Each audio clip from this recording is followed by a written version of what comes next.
ভাবুন তো, একটা নির্জন রাস্তা, চারপাশে নীরবতা, হঠাৎ করে আপনার সামনে পড়ে গেল এমন একটা সিদ্ধান্ত যেটা নিলে আপনি বাঁচতেও পারেন, আবার সেটাই আপনার জীবন ধ্বংস করেও দিতে পারে। এই গল্প দুই ভাইয়ের, জুয়েল আর ম্যাথিউ। একটা ভুল মুহূর্ত, একটা লুকোনো টাকা আর এক ভয়ঙ্কর ডাকাত। আজ আমরা কথা বলবো এমন এক রাস্তার গল্প নিয়ে, যে রাস্তার নাম শুধু রাস্ট রোড না, এটা এমন একটা পথ যেখানে একবার পা রাখলে ফিরে আসার রাস্তা আর থাকে না। শেষ পর্যন্ত কে বাঁচবে, টাকা না সম্পর্ক? আর এই গল্পের শেষটা এতটা কষ্ট কেন দেয়?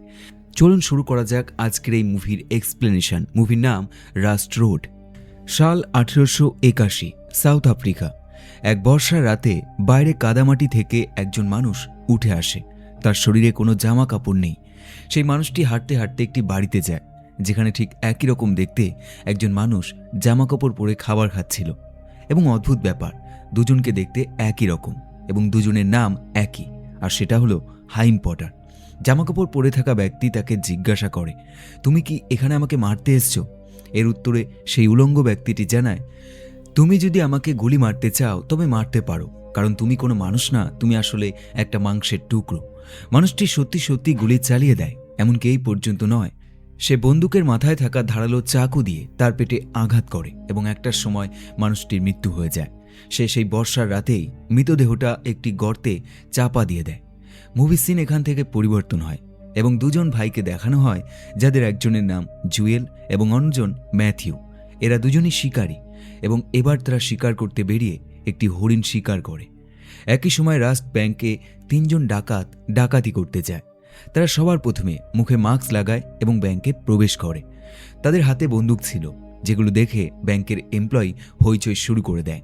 একজন এমপ্লয়ি বন্দুক নিয়ে বেরিয়ে আসে এবং একজনকে মেরে ফেলে, কিন্তু এতে কোনো কাজ হয় না। বাকি দুজন ডাকাত প্রত্যেককে এক এক করে মেরে ফেলে এবং মেয়েগুলোকে আলাদা ঘরে নিয়ে যায়। এরপর তারা টাকা নিয়ে এখান থেকে চলে যায়। কিছু সময় বাদে পুলিশ অফিসার আসে এবং পুরো জায়গাটা তদন্ত করে। অন্যদিকে সেই দুজন ডাকাত একটা হোটেলে যায়।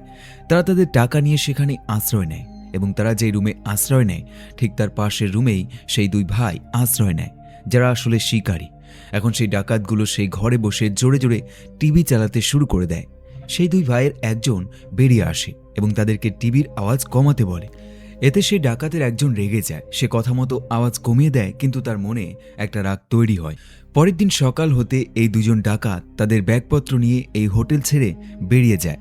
একইভাবে সেই দুই ভাইয়ের এক ভাই, যার নাম জুয়েল, সে আবারও শিকার করতে বের হয় এবং এবার শিকার করতে এসে সে একটি ভাঙা গাড়ি দেখতে পায়, যেটা অ্যাক্সিডেন্টের কারণে একদম দুমড়ে মুচড়ে গেছে। সে কাজে যায় এবং দেখতে পায় সেখানে দুজন মানুষ, একজনের মৃত্যু হয়ে গেছে এবং একজন আহত অবস্থায় শুয়ে রয়েছে। সে পাশে একটা টাকার ব্যাগ দেখতে পায়। সে সেটা নিয়ে সঙ্গে সঙ্গে পালিয়ে যায় এবং এখানে আমরা জানতে পারি এরা দুজন হলো সেই ডাকাত যারা ব্যাংকে ডাকাতি করেছিল। জুয়েল সঙ্গে সঙ্গে তার ভাই ম্যাথিউর কাছে যায় এবং সে তার ভাইকে এই টাকার সম্বন্ধে কিছু বলে না, বরং সে বলে তাদেরকে এখনই বের হতে হবে। এরা দুজন গাড়ি নিয়ে সঙ্গে সঙ্গে হোটেল ছেড়ে বেরিয়ে পড়ে। অন্যদিকে সেই অ্যাক্সিডেন্টের জায়গায় আমরা অন্য একজন ব্যক্তিকে দেখতে পাই, যে সাহায্যের জন্য এগিয়ে যায় এবং সাহায্য করতে গিয়ে উল্টো সে বিপদে পড়ে যায়। সেই আহত ডাকাত সেই মানুষটির উপর আঘাত করে এবং তাকে মেরে ফেলে। অন্যদিকে সেই শিকারী দুই ভাই গাড়ি নিয়ে লিলির বাড়িতে পৌঁছায় এবং জুয়েল তার ভাইকে আগে বুঝিয়ে দেয় সে যেন লিলিকে এটা না বলে যে তারা হোটেল থেকে যখন বেরিয়েছিল তাড়াহুড়ো করে বেরিয়েছে। ম্যাথিউ কিছুই বুঝে উঠতে পারে না। এরপর জুয়েল তার বাড়িতে ফিরে যায় এবং তার স্ত্রী তাকে আহত অবস্থায় দেখে বেশ চিন্তায় পড়ে যায়। জুয়েল সবার প্রথমে টাকার ব্যাগটা তার বাড়িতে একটি আলমারির মধ্যে লুকিয়ে রাখে।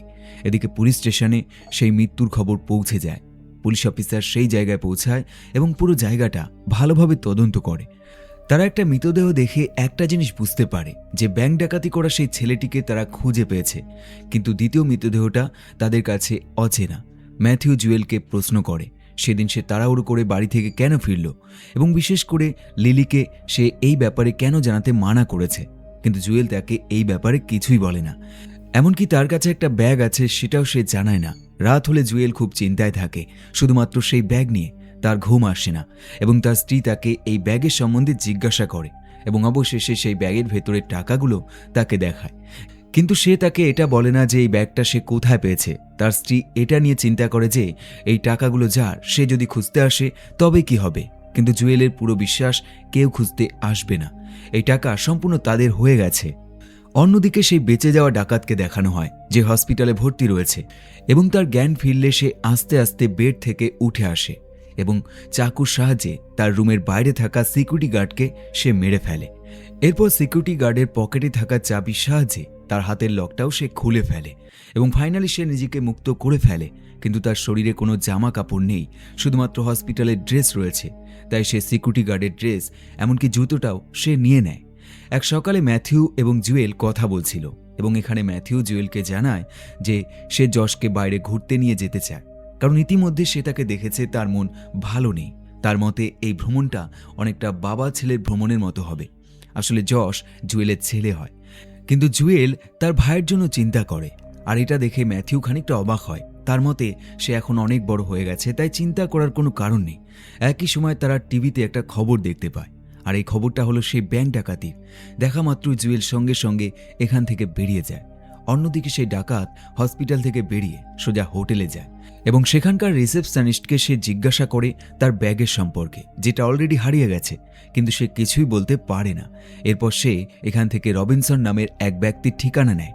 এদিকে শহরের পুলিশরা চুপচাপ বসে থাকে না, তারা কন্টিনিউ তাদের কাজ চালিয়ে যায় এবং তারা রবিনসন নামের সেই ব্যক্তির উদ্দেশ্যে এক বাড়িতে গিয়ে তদন্ত শুরু করে। এবং এখানে আমরা প্রথমবার জানতে পারি রবিনসনের পুরো নাম ম্যাথিউ রবিনসন, অর্থাৎ জুয়েলের ভাই। এবং এরপর পুলিশ অফিসাররা সোজা জুয়েলের বাড়িতে যায় এবং ম্যাথিউর সম্বন্ধে জিজ্ঞাসা করে।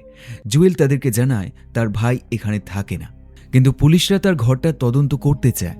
তারা ভিতরে আসে এবং সেদিন হোটেলে কি কি ঘটেছে সেই সম্বন্ধে বিভিন্ন রকম প্রশ্ন করে, যেমন সে কি হোটেলের আশেপাশে কোনো অ্যাক্সিডেন্ট দেখেছে, এর বাইরেও সে হোটেলে কি করছিল, সে হোটেলে আর কাউকে দেখেছে কিনা, এই সমস্ত রকম প্রশ্ন তাকে করা হয়। কিন্তু সে প্রতিটা উত্তর মিথ্যে দেয়। যেমন সে জানায় সে অ্যাক্সিডেন্ট দেখেনি, সে হোটেলে এমনি গিয়েছিল এবং অন্য কোনো ব্যক্তিকে সে দেখেনি।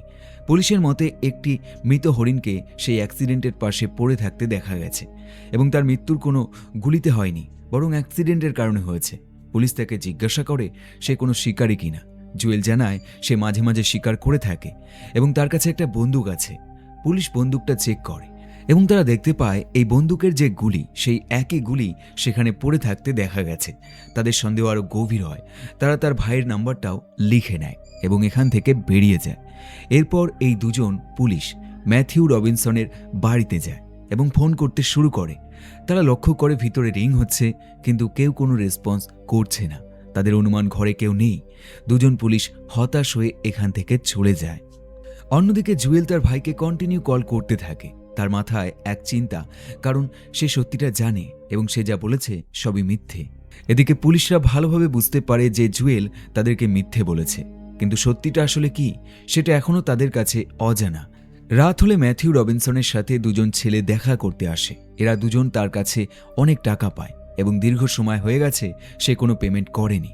এরা দুজন এক প্রকার তাকে ধমকি দেয় এবং তাকে মারধর করে এবং এখান থেকে চলে যায়। ম্যাথিউ তখনই টিভিতে সেই ব্যাংক ডাকাতির খবরটা আরও একবার দেখে এবং এখানে খবরে এটাই জানানো হয় যে যারা ব্যাংকে ডাকাতি করেছে তাদের সাথে এবং সেই অ্যাক্সিডেন্ট যাদের হয়েছে তাদের মধ্যে লিঙ্ক রয়েছে এবং এই ব্যাংক থেকে যত টাকা চুরি হয়েছে তার পরিমাণ অনেক বেশি, প্রায় $3 মিলিয়ন কাছাকাছি। এবং এটা শোনার পর সে সঙ্গে সঙ্গে তার দাদা জুয়েলের সাথে দেখা করে। সে তাকে জিজ্ঞাসা করে সেই অ্যাক্সিডেন্টের টাকা কোথায়। জুয়েল প্রথমবার তাকে জানায় পরিস্থিতি শান্ত না হওয়া অবধি সেটা বলা যাবে না যে সেটা কোথায় লুকিয়ে রেখেছে। ম্যাথিউ সমস্যার কথা তাকে জানায়। তার কাছে পাওনাদাররা কন্টিনিউ আসছে এবং তার বর্তমানে $30,000 দরকার। সে কোনো কাজ খুঁজে পাচ্ছে না, তাই সে তার কাছে রিকোয়েস্ট করে সে যেন তাকে টাকা দিয়ে দেয়, কারণ এটা এখন শুধুমাত্র টাকার ব্যাপার না, এখন জীবন মরণের ব্যাপারে চলে এসছে, কারণ সেই পাওনাদাররা তাকে মেরে ফেলতে চায়। এই কথাবার্তার মধ্যে হঠাৎ করে জুয়েলের স্ত্রী এখানে চলে আসে এবং সে গোপন জিনিস ফাঁস করে দেয়। সে তাকে জানায় সেই টাকা তার ঘরে রাখা উচিত নয়, এটা একটা বড় রিস্কের হবে। এবং এখান থেকে প্রথমবার রবিনসন বুঝতে পারে যে সেই টাকা জুয়েলের স্ত্রীর ঘরে রয়েছে। এই দুই ভাইয়ের মধ্যে ঝামেলা শুরু হয়।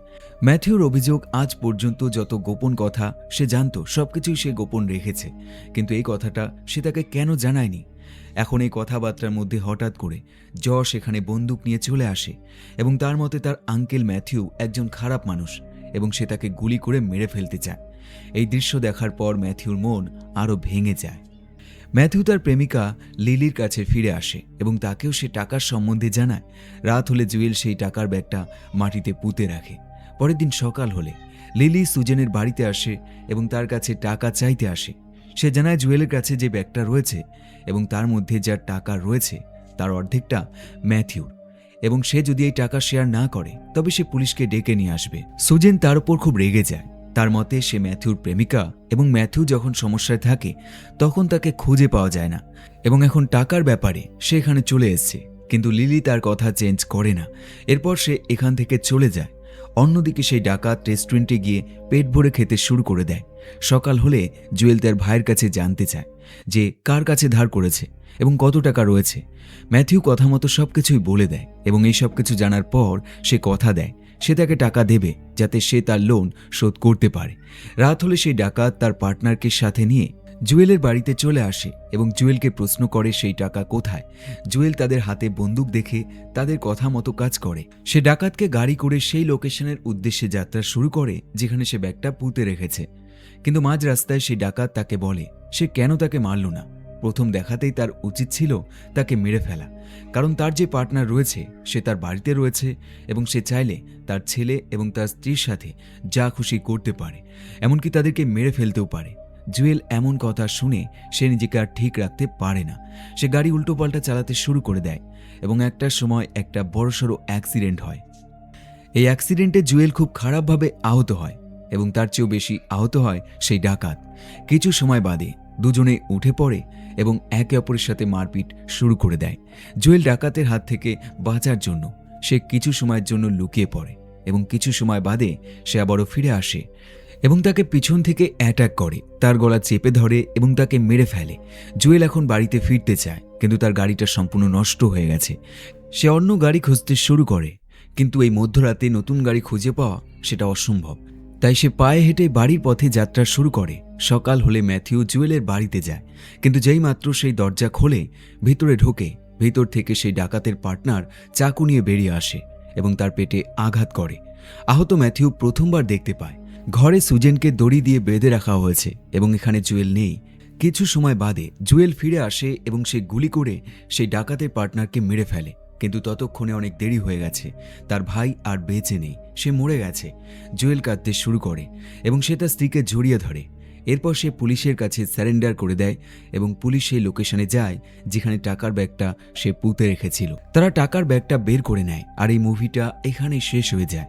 এই মুভিতে জুয়েল যেই টাকার ব্যাগটা চুরি করেছিল সেটা সে লোভে পড়ে করেনি, বরং তার ভাইকে বাঁচাতে সে এমনটা করেছে। কিন্তু এটা তার ভাই যতক্ষণে বুঝতে পেরেছিল ততক্ষণে অনেক দেরি হয়ে গেছিল। শেষ দৃশ্যে যে রাস্ট রোড দেখানো হয় এটা শুধু একটা রাস্তা না, এটা এমন একটা জীবন পথ যেখানে একবার লোভ, ভয় আর সহিংসতা ঢুকলে সবকিছু ধীরে ধীরে ক্ষয়ে যায়। চ্যানেলে নতুন হলে সাবস্ক্রাইব করো এবং আবার দেখাবে পরের একটি ভিডিওর সাথে। দেখতে থাকো বেস্ট অফ হলিউড।